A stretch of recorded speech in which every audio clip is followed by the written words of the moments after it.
दोस्तों, ये है श्री कृष्ण के सिरदर्द की कहानी। दोस्तों, राधा और कृष्ण के प्रेम के बारे में भला कौन नहीं जानता। ऐसा कहते हैं कि कृष्ण और राधा का विवाह नहीं हो पाया था, लेकिन इन दोनों में इतना प्रेम था कि आज भी दोनों का नाम एक साथ लिया जाता है। श्री कृष्ण का अपनी राधा के लिए प्रेम और राधा मैया का श्री कृष्ण के लिए समर्पण देखते बनता है। शायद इसीलिए अपने आप को सबसे बड़ा भक्त कहने वाले नारद मुनि को राधा मैया से जलन होने लगी थी, और ये बात श्री कृष्ण भी भली भांति जानते थे।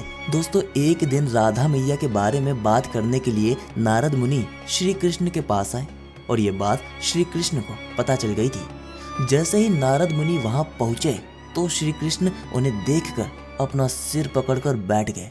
तब नारद मुनि ने श्री कृष्ण से पूछा कि क्या हुआ प्रभु, आप ऐसे अपना सिर पकड़ के क्यों बैठे हो? श्री कृष्ण ने कहा कि हे नारद मुनि, मेरा सिर दर्द कर रहा है। तब नारद मुनि ने पूछा, प्रभु इसको दूर करने का क्या उपाय है? श्री कृष्ण ने कहा कि अगर मैं अपने सबसे बड़े भक्त का चरणामृत पी लूं तो इसे दूर किया जा सकता है। तब नारद मुनि सोचने लगे कि सबसे बड़ा भक्त तो मैं हूँ, लेकिन अगर मैं अपना चरणामृत दूंगा तो मुझे नरक जाने जितना पाप लगेगा।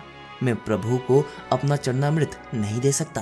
कुछ देर सोचने के बाद नारद मुनि के मन में राधा मैया का विचार आया, और वो सोचने लगे कि लोग राधा को भी तो श्री कृष्ण का सबसे बड़ा भक्त मानते हैं, इसीलिए क्यों ना उनके पास जाकर पूछा जाए। ऐसा सोचकर वे राधा मैया के पास गए और उन्हें सारी बात बता दी।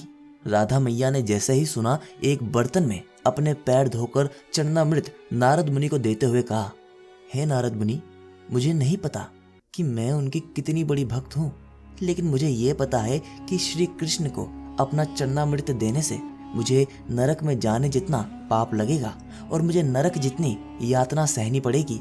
मुनिवर, वह सब तो मैं सहन कर सकती हूँ, लेकिन अपने स्वामी को पीड़ा में नहीं देख सकती। ये चरणामृत ले जाकर आप उन्हें दे दें। राधा की बात सुनकर नारद मुनि का सारा घमंड चकनाचूर हो गया, और उनको पता चल गया कि राधा ही सबसे बड़ी भक्त हैं, और श्री कृष्ण ने ये लीला मुझे समझाने के लिए ही रची थी। जब नारद मुनि राधा मैया के पास से वापस आ रहे थे तो उनके मुंह से केवल राधा के नाम की ही धुन सुनाई दे रही थी। जब वो श्री कृष्ण के पास पहुंचे तो देखा कि श्री कृष्ण उनको देखकर केवल मुस्कुराए जा रहे हैं, और नारद मुनि ने ये सारी बात को समझकर उन्हें प्रणाम करते हुए कहा, राधे राधे। तो दोस्तों, अगर आपको हमारी ये वीडियो पसंद आई तो प्लीज इसको लाइक कीजिए, शेयर कीजिए, और कमेंट बॉक्स में राधे राधे लिखना ना भूलिए।